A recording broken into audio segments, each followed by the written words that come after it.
Giants bench Daniel Jones, demote him to third string, and name Tommy DeVito as new starter. A bold new era begins, sort of. Alright, Giants fans, hold on to your helmets. The New York Giants have just made a move that's got everyone talking, and probably scratching their heads a little bit. They've officially benched quarterback Daniel Jones and demoted him to third string, while naming Tommy DeVito as their new starter going forward. Yes, you heard that right, Tommy DeVito. The same DeVito you might have seen warming up the bench like it was a sun lounger. It's been a tough ride for the Giants this season. And after a rough bye-week full of tape review and soul-searching, head coach Brian Daboll and the front office decided it was time for a change. But not just any change, a drastic one. Now, let's break it down. What does this all mean? The struggles of Daniel Jones, a quarterback on the struggle bus. First things first, Daniel Jones. The guy who took over for Giants legend Eli Manning. A guy who seemed to have all the potential in the world when he entered the NFL in 2019. Under then-coach Pat Shurmur. Jones impressed with flashes of brilliance, leading many to believe he could be the future of the franchise. Fast forward through 2 tumultuous seasons under Joe Judge, who, well, let's just say he didn't exactly inspire confidence. And Jones gets a fresh start under Brian Daboll in 2022. In Daboll's first year, the Giants overperformed expectations. With Jones playing smart, confident football, they made it to the divisional round of the playoffs. It seemed like the light bulb had finally clicked. This was the quarterback the Giants had been waiting for. Daboll was the magic that made Jones look like a real NFL quarterback. The future was looking bright. But here's the kicker, that 2022 season, which had fans believing the Giants had turned a corner, set the stage for the mess we're in now. Why? Because that season is what led general manager Joe Schoen to offer Jones a 4-year, $160 million contract in March 2023. Yes, a hefty deal for a quarterback who had only shown glimpses of greatness, while still prone to some very "what is going on" moments. And no, it didn't leave the Giants with much cash to lock up their star running back, Saquon Barkley. Saquon Barkley, the one who got away. Speaking of Barkley, remember him? You know, the guy who was the true heart and soul of the Giants' offense, and a guy who made defenses quake in their boots? Well, the Giants weren't exactly feeling the love when it came to him. Instead of giving Barkley the long-term contract he deserved, they slapped him with the franchise tag. That's when things started to go south. As we saw in the offseason during HBO's Hard Knocks, the Giants essentially gave Barkley the cold shoulder, implying that they didn't view him as a must-have piece of their offense moving forward.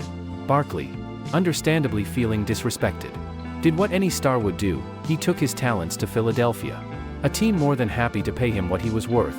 2023, the year of injury, interceptions, and more injuries.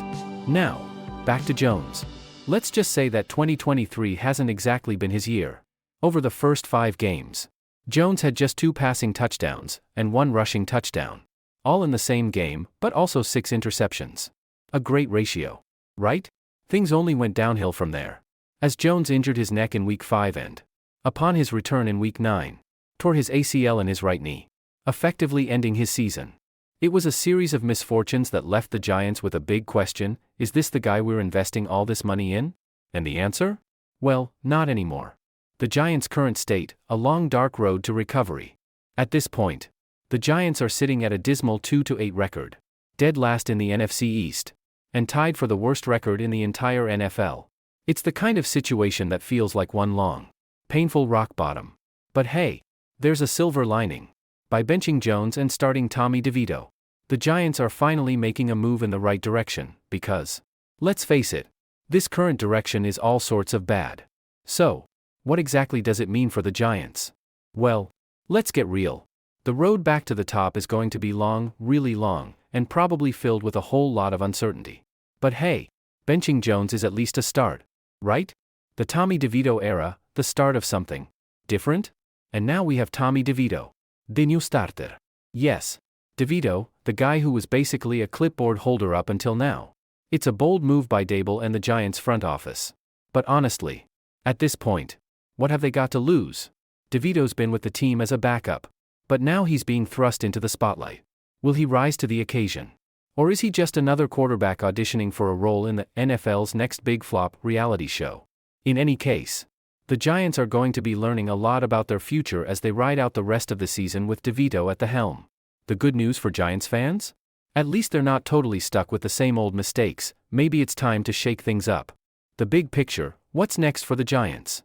So, let's step back for a moment. Bench Daniel Jones. Start Tommy DeVito. What's the bigger picture here? The Giants are clearly in rebuild mode. They've got a lot of work to do. From the quarterback position to their offensive line to basically everything else. But benching Jones is a step towards that rebuild. The Giants are giving themselves the chance to finally get a fresh look at their future. Whether DeVito is the answer is still up for debate. But if nothing else, he's the new face of this lost season. And if he can spark a little magic, who knows? Maybe he'll be the guy to help bring the Giants back to relevance in the future. But for now, the Daniel Jones era in New York is officially over. Whether that's a good or bad thing, we'll see in time. Closing thoughts, a new era begins, sort of. Well, Giants fans, it's official. The team is going through some growing pains. But hey, it's not all doom and gloom.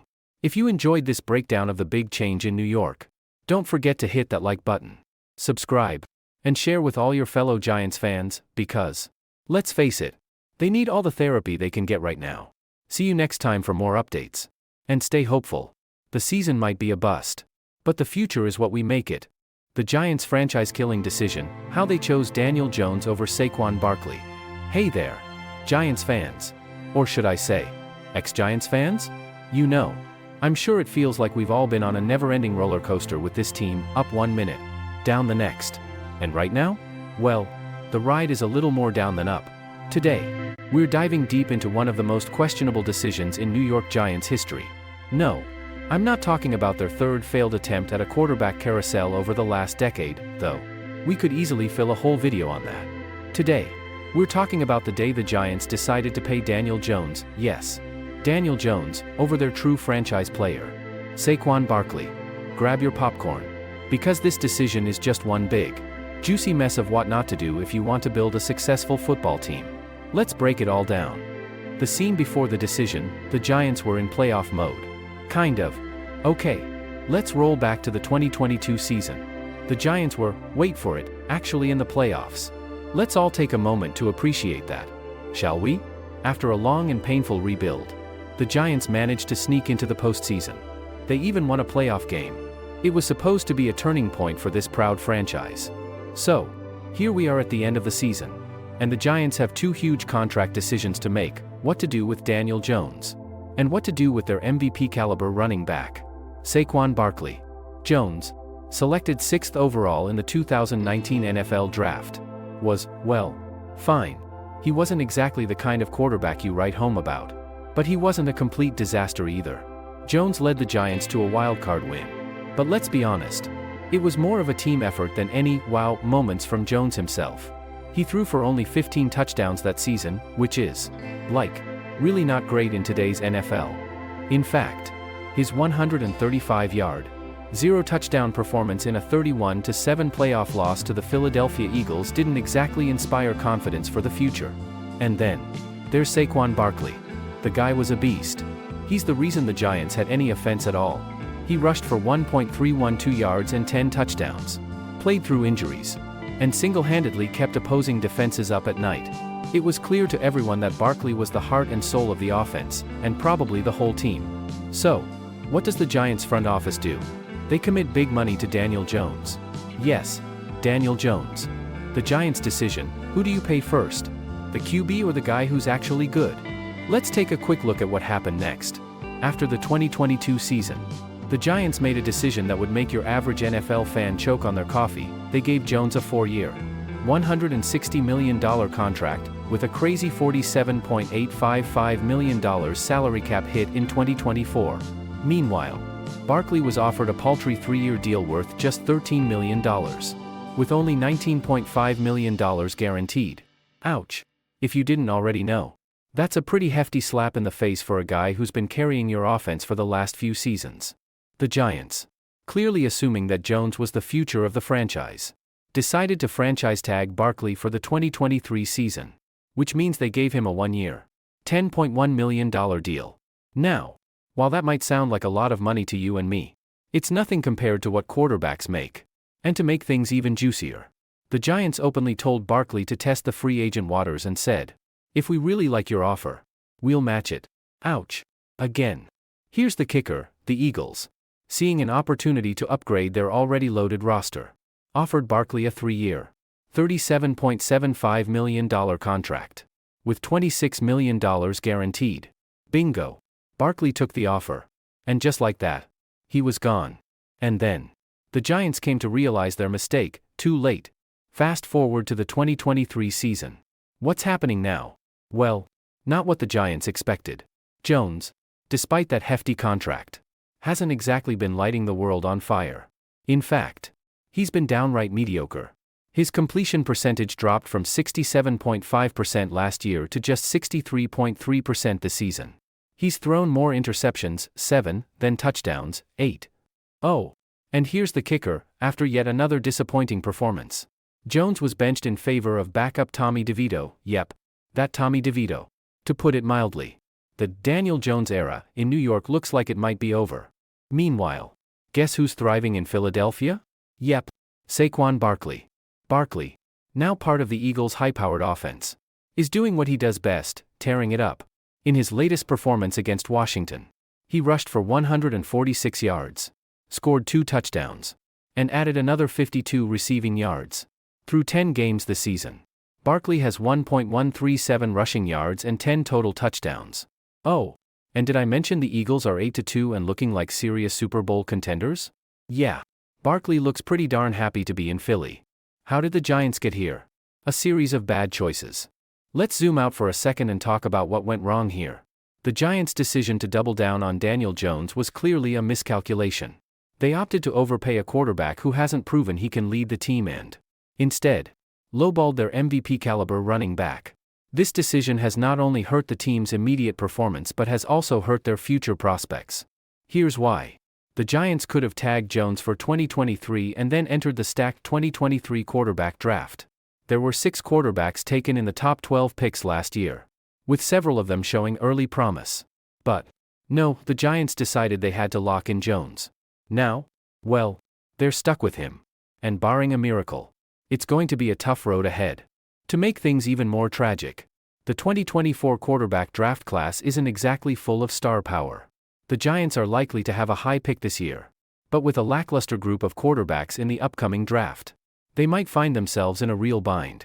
Oh, and they're also paying Jones a boatload of money that could have been better spent building out the roster, especially with their missing piece, Barkley, off in Philly. The real cost, a missed opportunity to build a championship team. The Giants messed up by ignoring the real value of positions. Yes, quarterbacks are essential to success in the NFL. But running backs like Saquon Barkley can be just as important. If you have a game-breaking talent in the backfield, your offense becomes much more dynamic and harder to defend. Just look at what Barkley is doing in Philadelphia. Meanwhile, Jones has struggled without Barkley in the lineup, and the Giants' offense has gone from mediocre to downright embarrassing. By focusing all their resources on Jones, the Giants failed to recognize that Barkley wasn't just an extra piece, he was the piece that could elevate the entire offense. The fact that they thought they could let him go and be fine without him? Well, that's what you call a classic "I can't believe they did that" moment. Conclusion: what's next for the Giants? In the end, the Giants' decision to prioritize Daniel Jones over Saquon Barkley could go down as one of the most franchise-killing decisions in NFL history. The Giants are stuck with a quarterback who has failed to deliver, while Barkley is out there living his best life with the Eagles, chasing a Super Bowl. As for the Giants, they're left with a big contract, a lot of what-ifs, and a whole lot of "please fix this." Closing section. Well, folks, that's the saga of how the Giants botched their decision-making and set themselves up for a lot of tough years ahead. If you found this deep dive into the Giants' poor choices enlightening, or at least entertaining, make sure to give this video a big like. And if you want to stay updated on all things NFL, don't forget to subscribe and share this video with your friends. After all, who doesn't love a good underdog story? See you next time. And stay tuned for more football chaos.